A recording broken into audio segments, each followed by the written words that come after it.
One, ceilings are about 10.5. You hear that? It's called a PIREP, a pilot report. You know, when it comes to flying, a PIREP is an important source of up-to-the-minute weather conditions. It can be very valuable to pilots, ground observers, and forecasters alike. Some of the most current and useful weather information comes from pilots who have actually encountered unusual weather conditions in flight. This can include any severe weather not included in the reported forecast. Could you go ahead your position? PIREPs are used to validate or update current forecasts and in briefings to other pilots.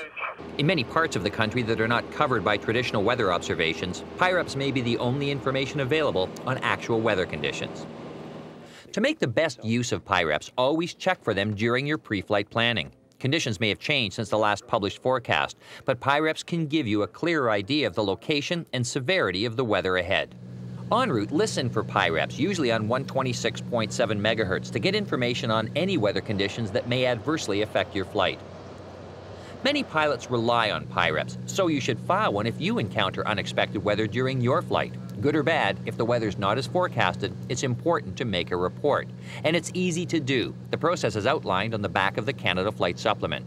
Simply identify yourself, followed by your location, altitude, and remarks on any significant weather encountered. And if you're flying too low to reach a station, relay the message to a pilot flying at a higher altitude.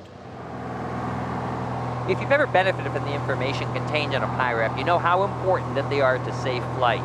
The key is to check for PIREPs before flying.